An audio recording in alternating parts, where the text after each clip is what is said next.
Hello students, welcome to Study Center. So today we are going to learn TY BCom Investment chapter. It's very easy and very scoring too.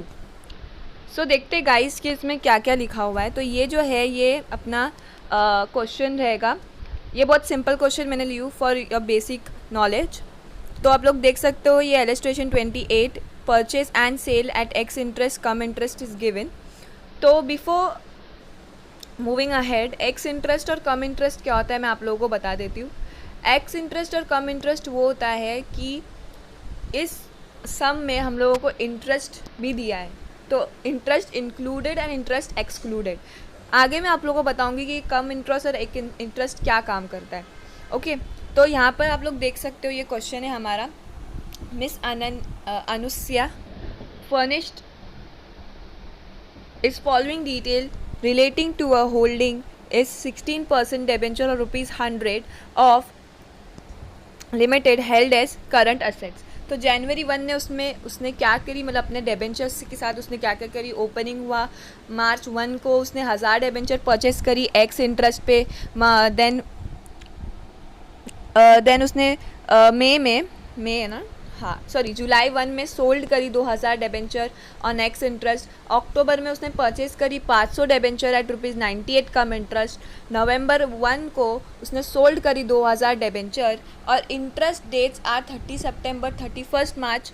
ये सब उसने दिया है. अब इसमें जो इम्पोर्टेंट चीज़ें होती है वो एक्स इंटरेस्ट, कम इंटरेस्ट और इंटरेस्ट कब कब हुआ है वो बहुत इंपॉर्टेंट होता है. और यहाँ पे आप लोग देख सकते हो इसका फॉर्मेट कैसा है. इसमें डेबिट और क्रेडिट साइड होती है. और 4 कॉलम बनेंगे. एक तो date, particular, FI which is face value, interest और कॉस्ट. FI की जगह पे आप लोग नॉमिनल वैल्यू भी लिख सकते हो. मैं नॉमिनल वैल्यू लिखती हूँ. तो दोनों साइड आप लोगों को 5-5 कॉलम्स बनाने हैं. ओके तो the debit side which is on the left side you have to write all the transaction which is of purchase. And on the credit side आप लोग लिखोगे ऑल द सोल्ड वाला. ओके तो यहाँ पे आप लोगों को ये लिखना है. इंटरेस्ट भी आता है हमेशा क्रेडिट साइड पर. ओके प्रॉफिट एंड लॉस निकालना पड़ता है सोल्ड पर. सोल्ड के जितने भी ट्रांजैक्शन होंगे उस पर हम लोग क्या निकालेंगे, प्रॉफिट एंड लॉस. और वो प्रॉफिट एंड लॉस डिपेंड करता है कि वो हमारा लॉस हो रहा है या प्रॉफिट.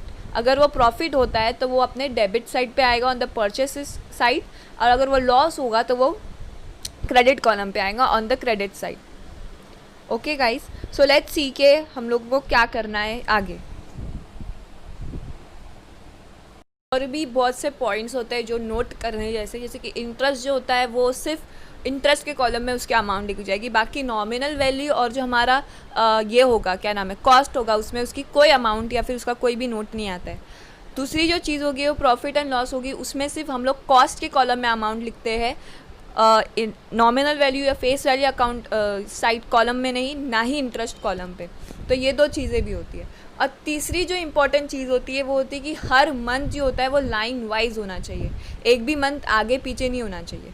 इसलिए मैं तुम लोगों को एक टाइमलाइन बना के बताऊंगी कि मैंने टाइमलाइन के हिसाब से कैसे बनाई हूँ कि first, second, third, fourth, fifth क्या आएगा, ताकि आप लोगों को बार बार चेक करना ना पड़े. इसमें बहुत सी गलतियाँ होती है, इसलिए आप लोग भी टाइमलाइन बनाया करें ताकि आप लोगों को पता चले कि कब कौन सा मंथ और कब क्या करना है आप लोगों को.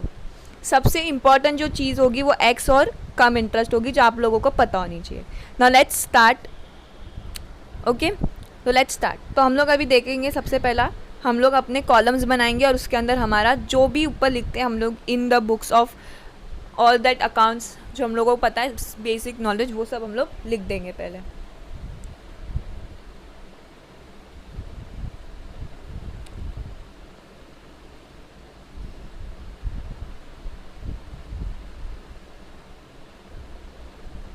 तो in the books of Anusya investment in 16% debenture account. Okay now अपने जो भी कॉलम है उसको फिल कर दो. आप लोग देख सकते हो कि मैं बाहर आ गई हूँ थोड़ा अपने कॉलम से. आप लोग मत आना बिकॉज मेरी बुक थोड़ी विड्थ से छोटी है. आप लोग A4 साइज़ बुक यूज़ करो ताकि आप लोग कॉलम के बाहर ना हो. फिर भी आई थिंक ये चल जाएगा बिकॉज वो डेट कॉलम है. Okay so it's fine. So fill the columns 5 column on the both the side. Okay, now let's see कि हम लोगों को आगे क्या करना है। सबसे पहली चीज़ जो हम लोग क्या करेंगे, तो interest you can C interest column 2। So interest भी आप लोगों को लिखनी है, तो आप लोग बड़ी बुक ही इस्तेमाल करो ताकि आप लोग बड़े बड़े चीज़ों में लिख सको, इंटरेस्ट पूरा वर्ड लिख सको। आप लोग देख सकते हो मैंने इंटरेस्ट बहुत छोटी लिखी हो। जैसे कि मैंने आप लोगों को बोला था कि टाइम लाइन लिखोगे तो आप लोगों से कुछ गलती नहीं होगी, तो हम लोग वो टाइम लाइन को लिख देते हैं। इट्स नॉट कंपलसरी, आप लोगों को टेक्स्ट बुक्स में भी सोल्यूशन में ये नहीं मिलेगा, ये मैंने खुद से लिखती हूँ मैं, बिकॉज इससे कुछ मिस्टेक्स नहीं होगी आप लोग की, date wise as well as month wise. So यहाँ पर क्वेश्चन में दिखा रहा है सब कुछ कि मार्च 1 को उसने क्या किया, उसने ओपनिंग बैलेंस बताया, फिर जनवरी 1 को, मार्च 1 को उसने परचेस किया। सो ये सब क्वेश्चन में अपने को लाइन वाइजली ही लिखना है, आप लोग ऊपर नीचे नहीं कर सकते। फिर इंटरेस्ट की भी डेट, इंटरेस्ट का भी मंथ बराबर होना चाहिए। तो सबसे पहले हम लोग अपनी ओपनिंग करेंगे, जो जनवरी में होगी अपनी ओपनिंग, जो उस पर लिखा है क्वेश्चन में 1 तारीख को जनवरी को उसने ओपनिंग किया है। जो 6 लाख है वो 6 लाख लिख देंगे अपन। ओके,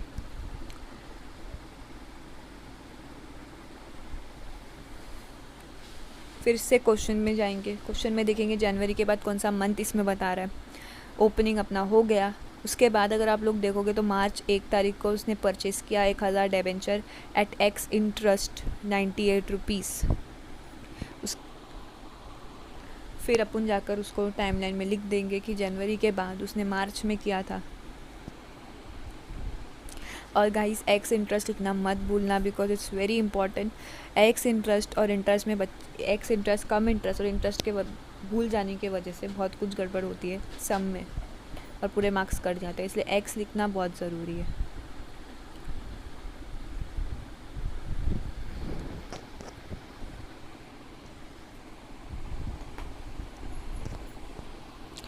आगे बढ़ते हैं, आगे हमारे पास क्या है वो देखते हैं क्वेश्चन में। आगे वो बता रहा है मार्च के बाद अगर आप लोग देखोगे तो जुलाई आ रहा है, जिसमें उसने सोल्ड किया 2000 डेबेंचर एट एक्स इंटरेस्ट।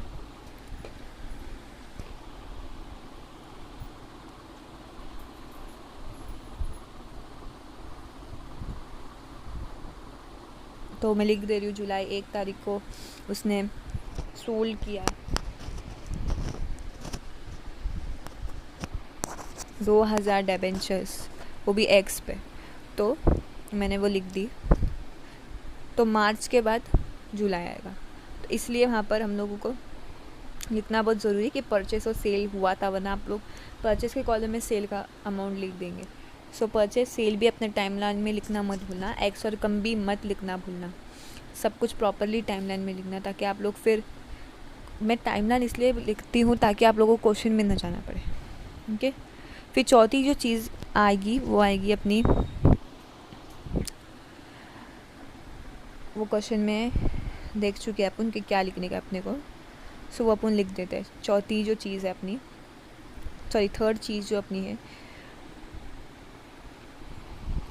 वो है उसने 1 अक्टूबर को परचेस किया कम इंटरेस्ट पे, आप लोग देख सकते हो। ओके, तो इस एक्स और कम का जो भी ये है मतलब नाता ही, मैं आप लोगों को बाद में बताऊंगी कि इन लोगों का क्या लोचा है एक्स और कम का, मैं आप लोगों को बाद में सम करते वक्त समझाऊंगी। ओके, ये हमारा हो गया। फिर सोल्ड किया उसने नवंबर 1 तारीख को अक्टूबर के बाद, तो नवंबर के अमाउंट लिखते हैं अभी अपन।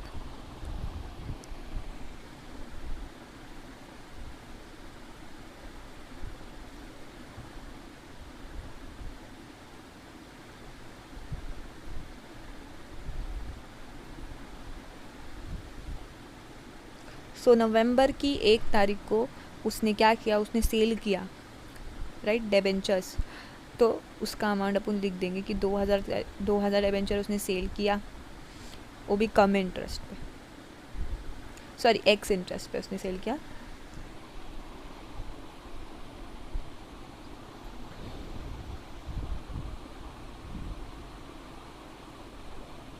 ओके, अब आगे बढ़ते हैं।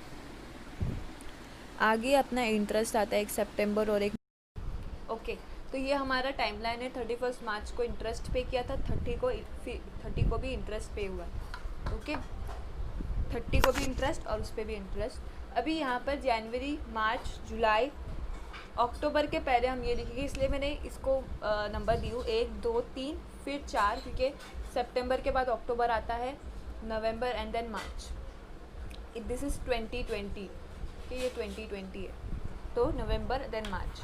Now let's move ahead.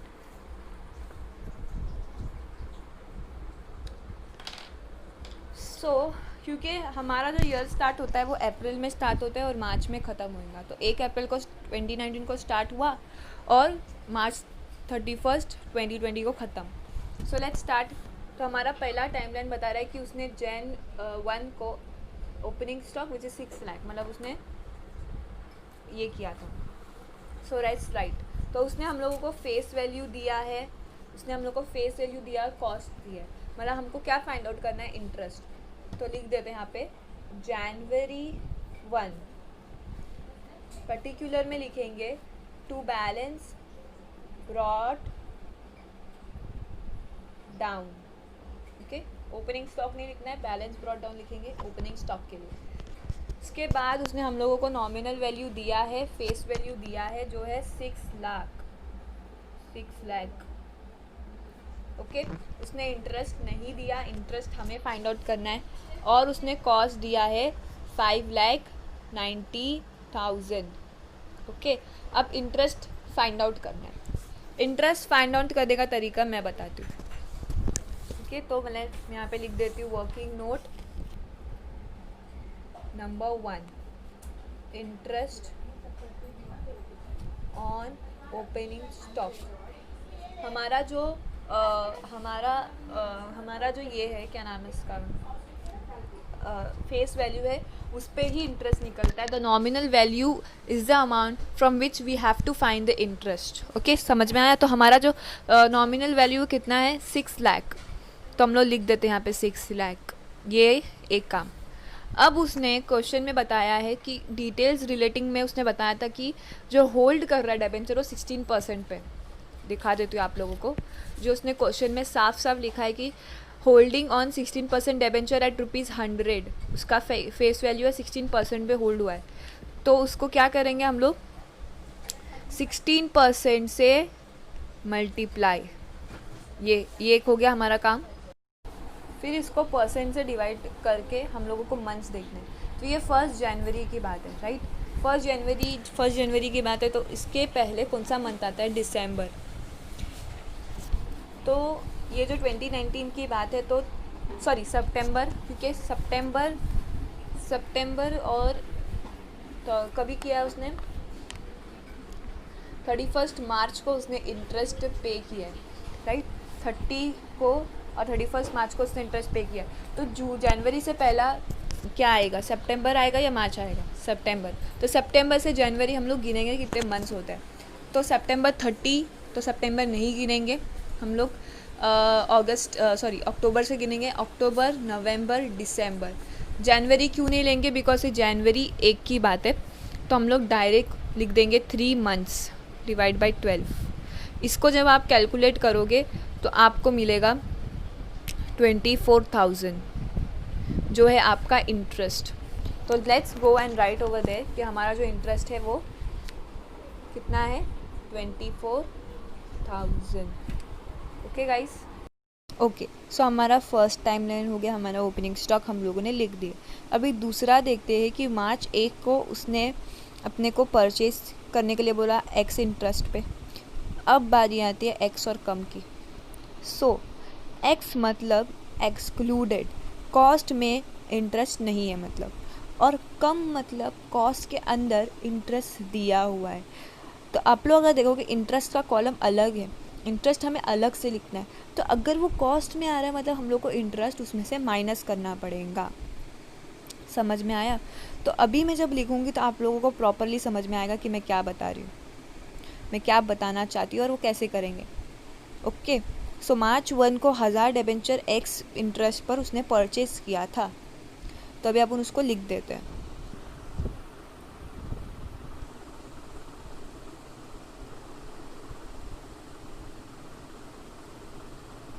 तो टू परचेज नहीं लिखते इसमें, ना ही टू सेल लिखते, ओनली टू बैंक अकाउंट लिखते, और on the credit side we लिख बाय बैंक अकाउंट। ओके,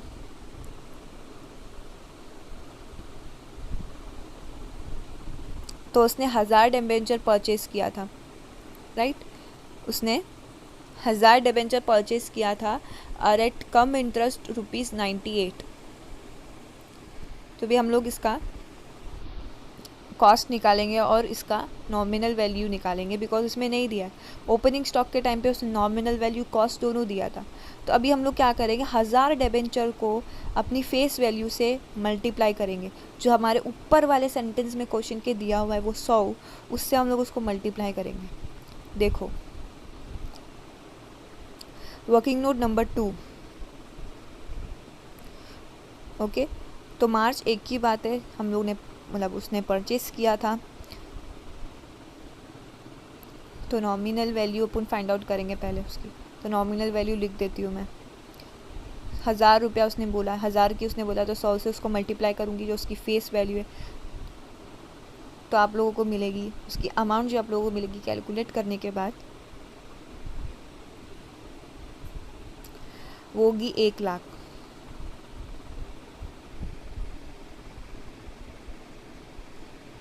तो हमको हमारा नॉमिनल वैल्यू मिल गया। अब इसके बाद अपन क्या फाइंड आउट करेंगे, कॉस्ट। कॉस्ट के साथ भी वही तरीका अपनाने का अपने को। ओके, तो वही तरीका अपनाने के बाद आपको मिलेगी 98,000। तो कॉस्ट को फाइंड आउट करने के लिए आप क्या करोगे, 100 से इसको मल्टीप्लाई करोगे, तो उसको 100 से मल्टीप्लाई करने के बाद आपको 98,000 मिलेगा। फिर इंटरेस्ट मैंने आपको पहले ही बताया था कि अपनी जो भी नॉमिनल वैल्यू होगी उसके साथ उसका परसेंटेज जो हमेशा दिया होता है क्वेश्चन में, और इसमें भी दिया है on the first line of the question which is 16%, तो वो लिख देंगे। अब इंटरेस्ट देखेंगे कब की बात है, तो ये मार्च 1 की बात है, तो मार्च 31 तो हो नहीं सकता बिकॉज मार्च 1 के बाद आता है, तो सितंबर होगा। तो हम सितंबर से काउंट करेंगे कि मार्च कब आता है। ओके, तो सितंबर 30 की बात है और ये मार्च 1 की बात है, तो हम उसको काउंट करेंगे, तो पूरा जो मंथ आएगा वो आएगा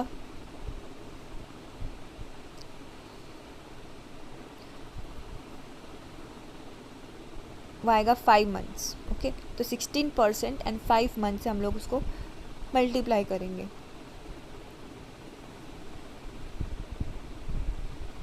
तो आपकी टोटल जो वैल्यू आएगी वो आएगी 6,667। ओके, 6,667। फिर आप लोग जाके उसको अपने जो भी बुक में है उसको लिख देना। अब ये एक्स इंटरेस्ट है, इसलिए हम लोगों ने इसमें से कुछ माइनस नहीं किए, इंटरेस्ट माइनस नहीं किए, डायरेक्ट हम लोगों ने जाके उसमें लिख दिए। अब हम लोग की इंटरेस्ट की बारी आती है। मार्च 1 के बाद हमारा इंटरेस्ट पे करने का वक्त आ गया 31 मार्च को, तभी हम इंटरेस्ट पे करेंगे उसकी।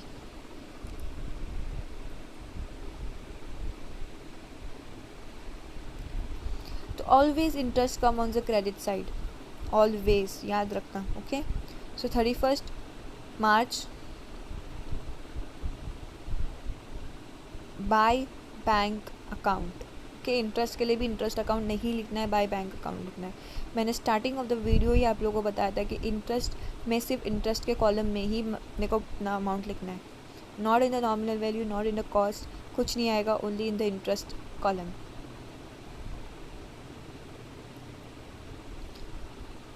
तो लेट्स सी कि अभी हम लोग इंटरेस्ट में क्या लिखेंगे और कैसे लिखेंगे। Okay, working note number 3, interest received. Interest received बोला जाता है, इंटरेस्ट पेड नहीं बोला जाता। Okay, so on 31 March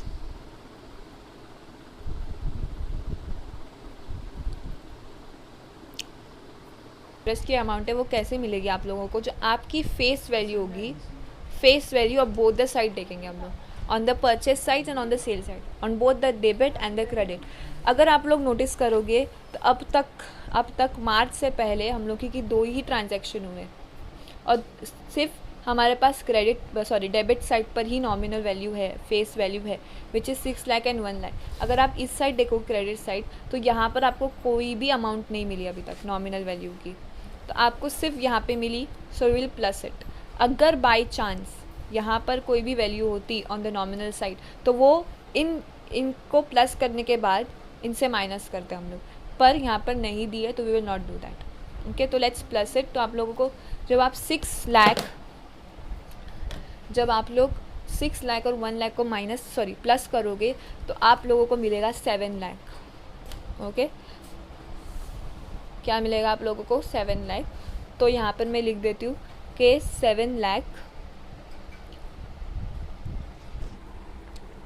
7 when you will plus that to 6 lakh और 1 लाख, तो आप लोगों को मिलेगा 7 लाख। 7 लाख मल्टीप्लाई बाय, आप लोग मल्टीप्लाई कैसे करोगे? परसेंटेज से, obviously 16 into 100 divide by 100, and then you will do with by month.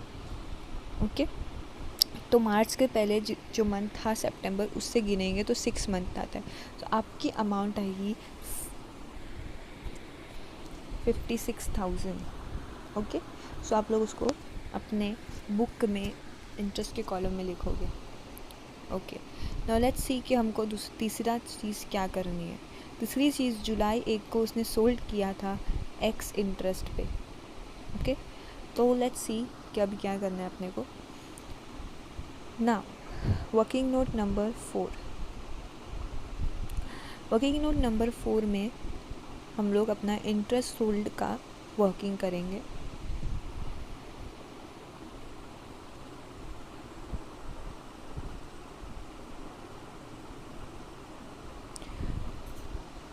$20,000 multiply by 100 जब आप करोगे तो आप लोगों को मिलेगी 2 lakh amount, which is what our face value, nominal value. फिर उसके बाद हम कॉस्ट फाइंड आउट करेंगे। कॉस्ट को भी हम लोग क्या करेंगे, हमारी जो फेस वैल्यू जो लोग ने 2 लाख रुपीज़ दिए हैं मल्टीप्लाई बाय, आप लोग उसको 9 जो भी अमाउंट वहाँ पे दी होगी, जैसे कि वहाँ पे 100 दी हुई है तो हम लोग उसको उससे मल्टीप्लाई करेंगे तो आप लोग को मिलेगा 2 लाख। सो इंटरेस्ट अभी फाइंड, तो हमको फेस वैल्यू मिल गया, हमारा कॉस्ट मिल गया, अभी हम लोग इंटरेस्ट फाइंड करेंगे। इंटरेस्ट नॉमिनल वैल्यू पे फाइंड करते हैं। जुलाई 1 की बात है, तो जुलाई से पहले कौन सा मंथ आएगा? मार्च या फिर सितंबर, जून, जुलाई, अगस्त, तो 3 मंथ। फिर हम लोग उसको पूरा कैलकुलेट करके हम लोग को मिलेगा 8,000। स्टूडेंट्स, अभी हम लोग देख रहे हैं यहाँ पे कि हम लोगों को हमारा फेस वैल्यू जो है 2 लाख मिल गया, 2 लाख हमारा कॉस्ट मिल गया और 8,000 हमारा इंटरेस्ट मिल गया। तो अभी इन तीनों को हम लोग हमारे बुक्स में लिख देंगे, हमारे कॉलम्स में लिख देंगे। On the sold side, on the credit side जैसे मैंने बोला था, तो by bank account on the nominal value 2 lakh, on the cost 2 lakh and on the interest side 8,000। तो आप लोगों को पता होगा कि मैंने स्टार्टिंग ऑफ द वीडियो बताई थी कि जब आप सोल्ड लिखते हो तो उसका प्रॉफिट एंड लॉस भी निकालना पड़ता है। So we will find out the profit and loss. So as you can see कि हमारा नॉमिनल वैल्यू जो है वो भी 2 लाख है और हमारा कॉस्ट जो है वो भी 2 लाख है। मतलब प्रॉफिट एंड लॉस, प्रॉफिट है या लॉस है, ये कैसे पता चलेगा? तो ये जो है हमारा सोल्ड का वो प्रॉफिट है। कैसे? क्योंकि 2 लाख एंड 2 लाख है दोनों साइड, ना ही कम ना ही ज़्यादा। Nominal value is the value which is of the product and the cost is जो हम सेल करते हैं, तो दोनों भी सेम है, मतलब हमारा कुछ लॉस नहीं हुआ। लेकिन अगर जो कॉस्ट होता वो 1 लाख होता और नॉमिनल वैल्यू 2 लाख होती तो वो लॉस होता, बिकॉज हमारी जो नॉमिनल वैल्यू है डिबेंचर की वो 2 लाख है लेकिन उसकी कॉस्ट 1 लाख है, इसलिए वो लॉस हो जाता। But in this case it's not loss, it's profit. तो profit comes on the debit side of your book. Okay, तो अभी हम लोग देखते हैं कि प्रॉफिट को कैसे हम लोग फाइंड आउट करेंगे। प्रॉफिट ऑन सेल,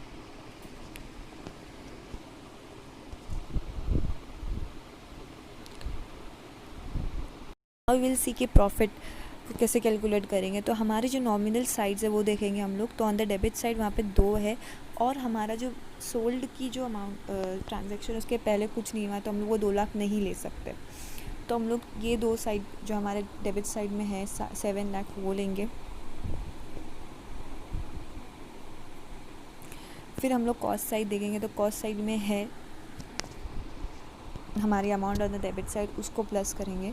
फिर हम लोग क्रेडिट साइड पर देखेंगे तो वहाँ पर कुछ नहीं है, और जो है वो हम लोग ले नहीं सकते बिकॉज उसके लिए तो हम लोग फाइंड आउट कर रहे हैं प्रॉफिट। तो टोटल आएगा आपका 6,88,000। उसको मल्टीप्लाई करेंगे तो cost from for which we are finding the profit and loss, जो ट्रांजेक्शन के लिए फाइंड कर रहे हैं, तो 2 लाख है तो वो 2 लाख लिख देंगे। इन सबको मल्टीप्लाई करेंगे तो आप लोगों को मिलेगा 1,96,571। Okay,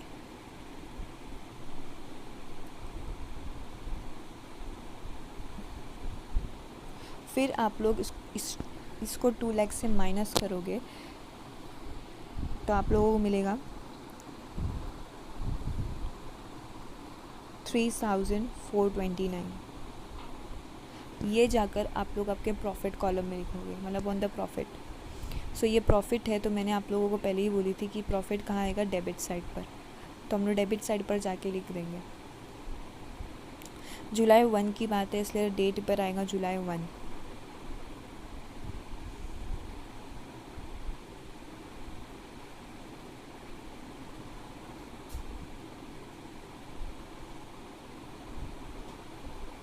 July 1, then we will write here profit to profit and loss account.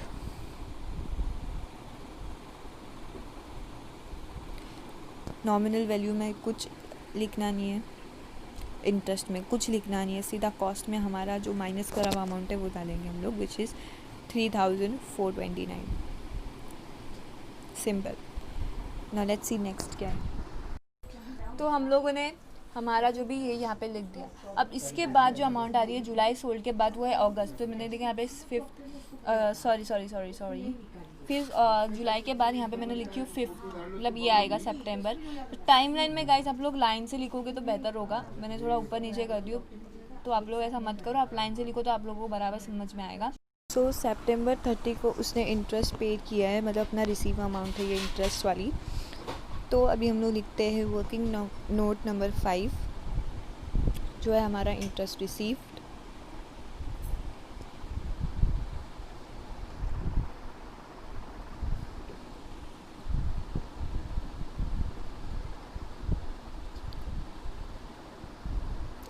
तो इंटरेस्ट पेड ऑन सितंबर 30। तो इंटरेस्ट के लिए गाइस मैं तुम लोग को पहले ही बताई थी कि इंटरेस्ट पेड के लिए हम लोग अपने नॉमिनल वैल्यू साइड देखते हैं, नॉमिनल वैल्यू में कितने अमाउंट दिया हुआ है। तो अभी तक 7 लाख ही है। फिर हम लोग जाएंगे हमारे क्रेडिट साइड पर देखने की उधर कितने नॉमिनल वैल्यू है।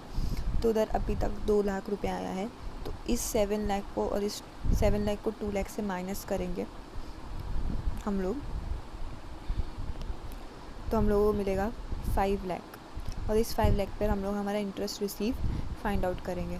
परसेंटेज से डिवाइड करो, मल्टीप्लाई करो एंड मंथ से।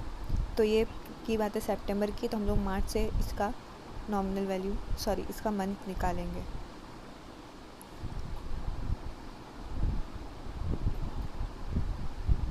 तो आपका अमाउंट आएगा 40 लाख। फिर जाकर हम लोग इंटरेस्ट के साइड पर लिख देंगे bye bank account. Nominal value में अमाउंट नहीं आएगी, कॉस्ट में अमाउंट नहीं आएगी, इंटरेस्ट में डायरेक्ट अमाउंट आएगी विच इज़ 40,000। हम लोग का 6th हो गया, अभी हम लोग 5th हो गया, अभी हम लोग 6th पे जाएंगे which is our 1 October purchase of 500 debenture at cum, okay, cum interest. तो एक्स इंटरेस्ट का हम लोगों ने देख लिया कि उसमें कुछ नहीं करना होता है, पर जो कम इंटरेस्ट होता है उसमें जो कॉस्ट वैल्यू होती है ना, हम लोग को जो कॉस्ट वैल्यू देते हैं वो लोग, उसमें पहले से ही इंटरेस्ट इंक्लूड होता है। हम लोगों को उसमें से निकाल कर हमको इंटरेस्ट के कॉलम में लिखना पड़ता है। तो मैं आप लोगों को बताती हूँ कैसे करने का।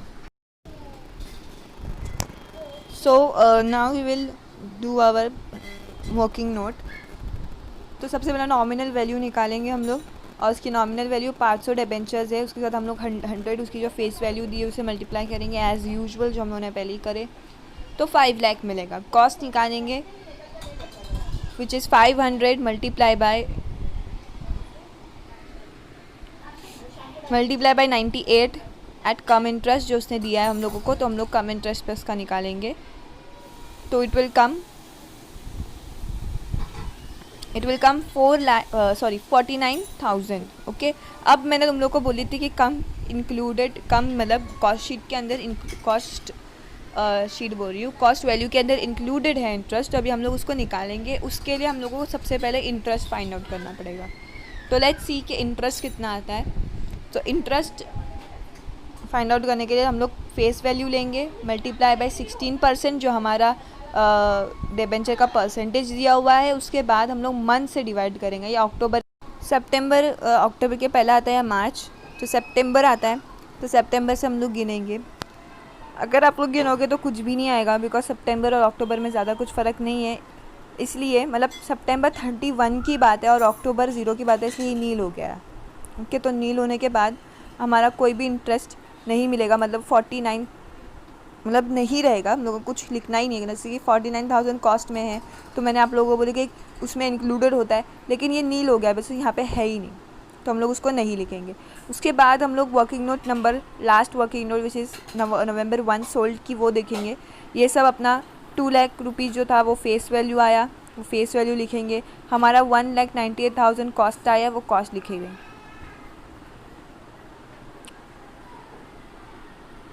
सो वी विल मेक आवर, मतलब लास्ट वाला जो था उसका लिख देते हैं हम लोग। 2 लाख उसका जो नॉमिनल वैल्यू आया वो कॉस्ट आया वो, और उसका जो इंटरेस्ट आया है वो है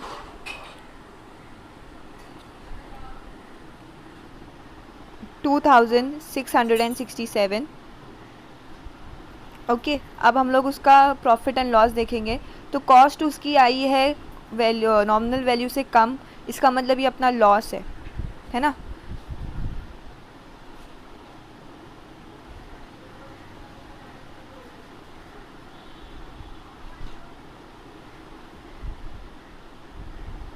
नेक्स्ट पेज पे करती हूँ मैं, आप लोगों को बताती हूँ कि कैसा होगा ये प्रॉफिट या लॉस होगा, ये मैं दिखाती हूँ आप लोगों को।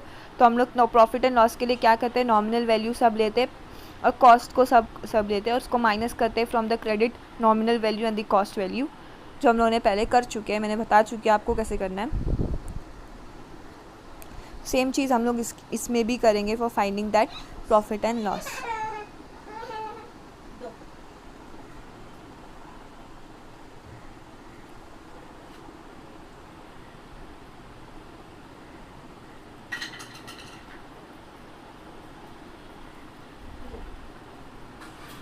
सो कॉस्ट को अगर मैं मल्टीप्लाई करके प्लस करके माइनस करूँगी तो वो आप लोगों ने देख लिया कितना आया। अब अभी इसको कॉस्ट को करते हैं हम लोग, नॉमिनल वैल्यू करते हैं।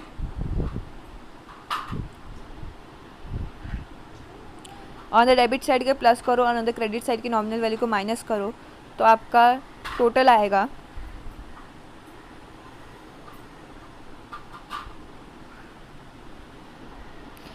Let's see in the calculator के क्या आता है।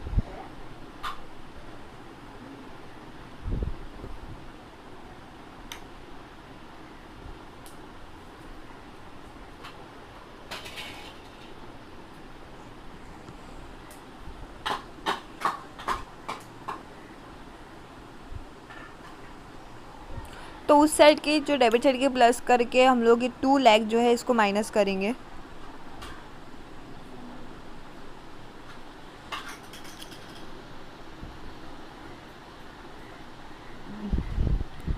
तो let's plus the debit side first,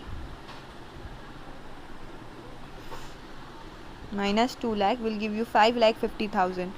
फिर हम लोग उसको डिवाइड, जो अपना डिवाइड करेंगे 5,50,000 को अपने कॉस्ट वैल्यू से, मल्टीप्लाई बाय हमारा जो कॉस्ट आया है वो आया है 2 लाख। अब इसकी वैल्यू निकालेंगे तो इसकी अमाउंट आएगी 1,96,520 minus 2 lakh will give you 1,480। सो हम लोग हमारे प्रॉफिट साइड या लॉस साइड पे लिखेंगे। समझ लो क्या लिखना है, ये सोच लो पहले। The value, the nominal value is 2 lakh and the cost is 1,98,000। Yes, it will come in the profit side. Okay, तो हम लोग प्रॉफिट साइड पे लिखेंगे हमारा जो वैल्यू आया माइनस करके 2,198,000 को.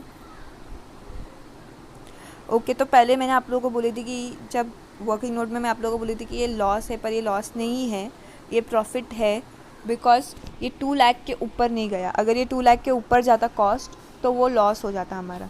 ओके, सो लेट्स सी आगे अभी क्या करना है अपने को. The next thing we have to do is इसलिए क्लोजिंग भी होगा. तो लेट्स सी क्लोजिंग में वो क्या बता रहा है. क्लोजिंग को उसने बताया है साफ साफ कि उसकी जो क्लोजिंग हुई है वो 31 दिसंबर को हुई है. तो अभी हम लोग को 31 दिसंबर की बनानी पड़ेगी क्लोजिंग बैलेंस. तो 31 दिसंबर लिख देंगे हम लोग अपने बुक के अंदर. अब हम लोग को फाइंड आउट करना है कि क्लोजिंग बैलेंस तो उसने दिया नहीं है जैसे ओपनिंग बैलेंस दिया था. So we will find out it, okay, by doing a working note. So working note number 8.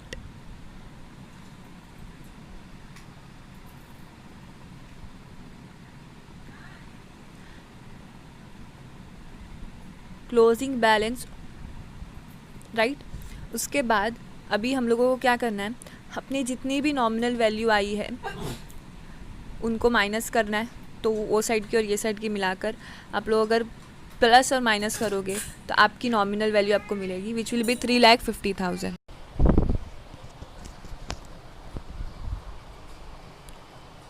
हम लोग को नॉमिनल वैल्यू मिल गई हमारी क्लोजिंग बैलेंस की. Now we will find out interest. Interest हम लोग किस पर निकालते हैं, नॉमिनल वैल्यू पे. तो will find out interest first, then will go on the cost. तो इंटरेस्ट हम लोग 3,50,000 पे निकालेंगे. परसेंटेज से उसको मल्टीप्लाई करेंगे और फिर उसको मल्टीप्लाई करेंगे मंथ से. तो ये बैलेंस 31 दिसंबर का था, उससे पहले का जो मंथ आएगा सितंबर या फिर मार्च, उससे हम लोग करेंगे. तो आपका अमाउंट आएगा 14,000 एंड वो जाकर हम लोग अपने बुक्स में लिख देंगे. ओके, आगे अभी हमारे पास सब कुछ है. हमारे पास नॉमिनल वैल्यू आ गई, बैलेंस कैरेट डाउन किया, हमारे पास इंटरेस्ट आ गया, लेकिन हमारे पास कॉस्ट नहीं आया. वो अब आएगा अपने पास कॉस्ट. अब अभी हम लोग सब कुछ मल्टीप्लाई करेंगे, मल्टीप्लाई नहीं सॉरी प्लस करेंगे. अपने हर अमाउंट, हर कॉलम को अभी हम लोग प्लस करेंगे. सबसे पहले कॉलम को प्लस करते हैं. तो जब आप लोग अपनी नॉमिनल वैल्यू प्लस करेंगे तो 7,50,000 जो आएगा वो टोटल अमाउंट आएंगी. ओके, और दोनों तरफ on the debit and credit both the side should be same. Now interest देखेंगे. इंटरेस्ट की जो वैल्यू है यहाँ पर कम है on the debit side and credit side पे ज़्यादा है इंटरेस्ट की वैल्यू, मतलब अमाउंट. तो हम लोग पहला इंटरेस्ट क्रेडिट साइड का करते हैं, प्लस करेंगे.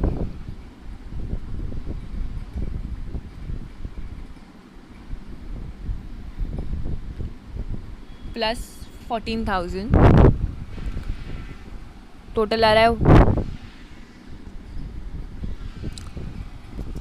टोटल जो अमाउंट होगी वो हम लोग पहले इंटरेस्ट के क्रेडिट साइड पर लिख रहे हैं. याद रखो पहला जो ज़्यादा अमाउंट रहेगी वो उस साइड पर ही लिखना है. ओके, तो टोटल लिखने का जहाँ पे ज़्यादा हो, जहाँ पे ज़्यादा दिख रहा है आप लोगों को, तो टोटल आएगी अपनी 1,20,667. ओके, अब इंटरेस्ट हो गया. अब हम लोग ये साइड के इंटरेस्ट को बैलेंस करेंगे क्योंकि यहाँ पर कम अमाउंट है, मतलब यहाँ पे अपने को कुछ ऐड करना पड़ेगा, मतलब यहाँ पे हम लोगों को कुछ नंबर्स ऐड करने पड़ेंगे. तो उसको जब बच जाता है अमाउंट, मतलब जो बचा हुआ अमाउंट होता है, जो बैलेंस बची हुई होती है, उसको हम लोग प्रॉफिट बोलते हैं. क्या बोलते हैं? Profit loss account. मतलब अभी तुम लोग 1,20,667 को माइनस करोगे, जो अमाउंट जो इंटरेस्ट में आएगी, जो ऑन द डेबिट साइड की इंटरेस्ट में जो अमाउंट आएगी उसको प्लस करके ये जो अमाउंट हम लोग को मिलेगी टोटल अमाउंट, उससे उसको माइनस करेंगे. तब जाके आपको वो प्रॉफिट एंड लॉस जो बैलेंस बच रहा है, जो पूरा नहीं कर रहा है इन दोनों को, वो अमाउंट को हम लोग प्रॉफिट एंड लॉस के इस पे लिखेंगे. तो वो है 90,000. तो 90,000 plus 667 plus 24,000 will give you the same amount as that is on the credit side. Okay, अब कॉस्ट की देखते हैं कि कॉस्ट की साइड कौन सी ज़्यादा है, ये साइड या फिर ये साइड। तो ये देखेंगे पहला हम लोग कि ज़्यादा कौन सी है, मैं पहले ही बता चुकी हूँ। तो दोनों साइड देखने के बाद डेबिट साइड की जो अमाउंट है वो ज़्यादा है as compare to the credit side की कॉस्ट की अमाउंट। तो हम लोग डेबिट साइड को पहला प्लस करेंगे। I have already plussed it, तो अभी हम लोग लिख देते। तो जो इनको प्लस करके अभी कॉस्ट की साइड को अंदर क्रेडिट साइड वाली कॉस्ट को प्लस करेंगे और फिर उससे जाकर माइनस करेंगे जो हमारी टोटल आई है। तो आपको मिलेगा 3,43,909। और जब आप लोग इन सबको प्लस करोगे तो आपकी पूरी टोटल अमाउंट वहाँ पर आएगी। Okay, and this will complete your answer. And याद रखो कि वर्किंग नोट भी बनाना ज़रूरी है, वर्किंग नोट्स पर भी मार्क्स मिलते हैं। तो आप लोग जितनी टाइमलाइंस बनाओगे उतने ही वर्किंग नोट्स बनाओ। 8 टाइमलाइंस थे तो 8 वर्किंग नोट्स बन गई है उसकी, सिंपल। अभी आप लोग इस क्वेश्चन को स्क्रीनशॉट ले लो ताकि आप लोग इसको बाद में रिवाइज करो। जाने से पहले सब्सक्राइब करो, लाइक करो, कमेंट करो और ज़्यादा से ज़्यादा शेयर करो। Thank you.